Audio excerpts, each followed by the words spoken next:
হতাশা মারাত্মক একটি রোগ। হতাশ হওয়া যাবে না। আল্লাহ রাব্বুল আলামিন হতাশ হতে নিষেধ করেছেন।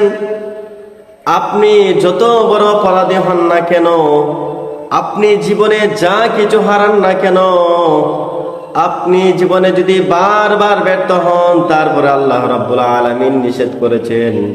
আল্লাহ রাব্বুল আলামিন বলেছেন, লা তাকুনাতু মির রাহমাতিল্লাহ।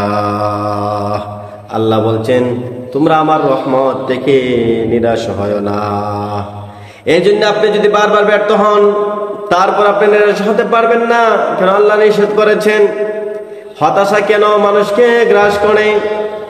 হতাশা এমন একটি জিনিস, হতাশা হওয়ার এক নম্বর কারণ হচ্ছে মানুষ যখন আল্লাহর উপর ভরসা কমে যায়, মানুষ যখন আল্লাহ তাআলার উপর ভরসা ছেড়ে দেয়, মানুষ যখন ভরসা করে তার ব্যবসা বাণিজ্যের মধ্যে, তখন মানুষ হতাশ হয়ে যায়। এজন্য আল্লাহ তাআলার উপর ভরসা বাড়াতে হবে।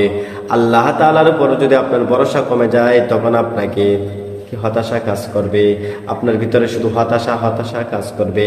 যেন হতাশা থেকে আপনি কিভাবে বাঁচবেন? হতাশা থেকে বাঁচতে হলে আল্লাহ তাআলার উপর ভরসা বাড়াতে হবে। 2 নাম্বার হচ্ছে দুনিয়ার ব্যর্থতাকে শেষ মনে করা। আপনি মনে করছেন যে আমি ব্যর্থ হয়েছি, আর সফল হতে পারবো না। ওই কথাটা যখন আপনার মনের ভিতরে আসবে, তখন আপনার ভিতরে হতাশা কাজ করবে।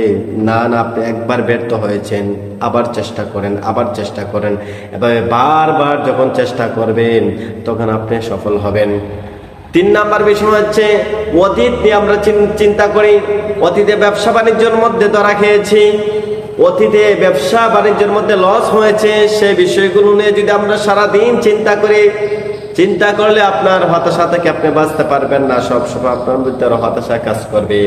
এই জন্য যা কিছু হয়েছে সব কিছু বলে যেতে হবে। এর সামনে দিকে কিভাবে চলা যায়, সামনে দিকে কিভাবে আগানো যায়, সে চিন্তা করতে হবে। এখন কথা হলো কিভাবে হতাশা থেকে বাঁচবেন। 1 নাম্বার হচ্ছে আল্লাহ তাআলার উপর ভরসা করুন।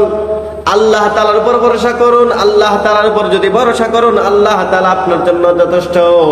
আল্লাহ তাআলা বলেন, ওয়া মান ইয়াতাওয়াক্কাল আলাল্লাহি ফাহুয়া হাসবু। যে ব্যক্তি আল্লাহ তাআলার উপর ভরসা করবে, আল্লাহ তাআলা তার জন্য যথেষ্ট। সুবহানাল্লাহ। এই জন্য ভরসা করতে হবে একজনের উপর, তিনি কে? আল্লাহ। আল্লাহর উপর ভরসা করতে হবে। 2 নাম্বার হচ্ছে হতাশা থেকে বাঁচতে যে কাজটা করবেন, 2 নাম্বার হচ্ছে 5 ওয়াক্ত সালাত আদায় করেন। 5 ওয়াক্ত সালাত যখন আদায় করবেন, আপনি যখন নামাজ পড়বেন সুন্দরভাবে, তখন আল্লাহ তাআলা আপনার মনের ভিতরে সমস্ত অশান্তি আছে সব কিছু দূর করে দিয়ে মনের ভিতরে আল্লাহ তাআলা শান্তি দান করবে। 3 নাম্বার যে কাজটি করবেন হতাশা থেকে মুক্তি পাওয়ার জন্য, 3 নাম্বার কাজটা হচ্ছে কোরআন তেলাওয়াত করুন, জিকির করুন। কোরআন তেলাওয়াত করলে আল্লাহ তাআলা আপনার অন্তরের ভিতরে শান্তি দেবে। জিকির করেন, লা ইলাহা ইল্লা আনতা সুবহানাকা ইন্নী কুনতু মিনাজ জালিমিন। এটা বেশি বেশি পড়বেন, আপনার ভিতরের মধ্যে আল্লাহ তাআলা শান্তি দান করবেন। লা ইলাহা ইল্লাল্লাহ পড়বেন, সুবহানাল্লাহ, আলহামদুলিল্লাহ, লা ইলাহা ইল্লাল্লাহ এগুলো পড়বেন। বারবার যখন এগুলো পড়বেন, তখন আপনার ভিতরে আল্লাহ তাআলা শান্তি দান করবেন।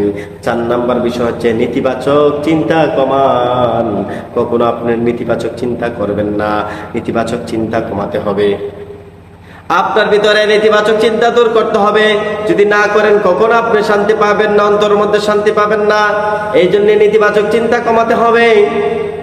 5 নম্বরে যে বিষয় হচ্ছে ভালো মানুষের সঙ্গ গ্রহণ করুন। আপনি ওই মানুষের সাথে চলাফেরা করুন যাদের ভিতরে ওই গুণ আছে যে বারবার ব্যর্থ হলেও আবার চেষ্টা করে।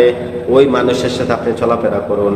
আপনি যদি এমন মানুষের সাথে চলাফেরা করেন যে একবার ব্যর্থ হওয়ার পরে সে একবারে সবকিছু নিরাশ হয়ে গেছে, একবারে এমন মানুষের সাথে চলবেন না। ওই শক্তিশালী মানুষের সাথে চলবেন যে একবার নিরাশ হওয়ার পরে আবার চেষ্টা করে, আবার চেষ্টা করুন। এমন মানুষের সাথে চললে আপনার মনের ভিতরে আপনি শান্তি পাবেন, শক্তি পাবেন। এই জন্য ভালো মানুষের সঙ্গ গ্রহণ করতে হবে, ভালো মানুষের সাথে। 6 নাম্বার যে কাজটি করতে হবে, শরীরের যত্ন নিতে হবে, পর্যাপ্ত ঘুমাতে হবে, ভিটামিন স্বাস্থ্যসম্মত খাবার খেতে হবে। খেলে আপনার মনের ভিতরে আর কখনো হতাশা থাকবেন না। পর্যাপ্ত ঘুমান, পর্যাপ্ত পরিমাণ সুস্বাস্থ্য, আপনার স্বাস্থ্যের প্রতি লক্ষ্য করুন। আপনার স্বাস্থ্য যে খাবারটা আপনার স্বাস্থ্যকে ঠিক রাখবে, সে খাবারগুলো খান। দেখবেন ইনশাল্লাহ হতাশা থেকে আপনি বাঁচতে পারবেন। আরেকটা কাজ হচ্ছে ছোট ছোট লক্ষ্য নির্ধারণ করুন। ছোট ছোট একসাথে যদি আপনি চেষ্টা করেন যে আমি অনেক কিছু হয়ে যাব, অনেক কিছু আমি পরিবর্তন করে ফেলবো, না না, পারবেন না। আস্তে আস্তে আপনি লক্ষ্য নির্ধারণ করেন, লক্ষ্য নির্ধারণ করে ছোট ছোট লক্ষ্য নির্ধারণ করে আপনি সামনের দিকে আগান, তাহলে আপনার ভিতরে হতাশা কাজ করবে না, হতাশা থেকে আপনি বাঁচতে পারবেন। 8 নাম্বার যে কাজ হচ্ছে আল্লাহর কাছে দোয়া করুন। হে আল্লাহ, হে আল্লাহ, মুমিনের জন্য সবচেয়ে বড় হাতিয়ার হচ্ছে দোয়া।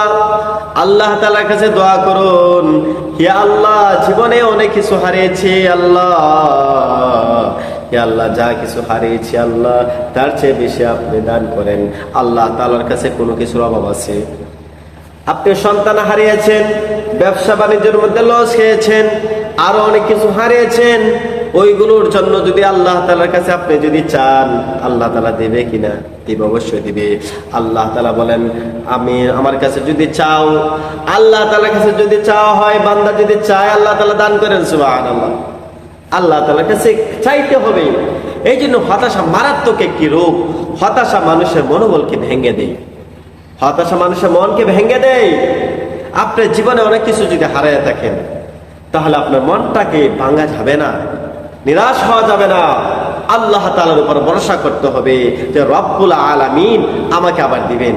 যা কিছু হারিয়েছি রব্বুল আলামিন আমাকে দিবে। আল্লাহ তাআলার উপর পূর্ণ ভরসা রাখুন, আল্লাহ তাআলার উপর তাওয়াক্কুল করুন। দেখবেন আল্লাহ তাআলা, আপনি যদি গরিব হয়ে থাকেন, সব কিছু নিঃশ্বাস হয়ে গেছে, তারপরে দেখবেন আল্লাহ তাআলা আপনাকে রুজি রোজগারের মধ্যে, জীবনের মধ্যে এমন বরকত দান করবে আপনি চিন্তা করতে পারবেন না। এই জন্য নিরাশ হওয়া যাবে না।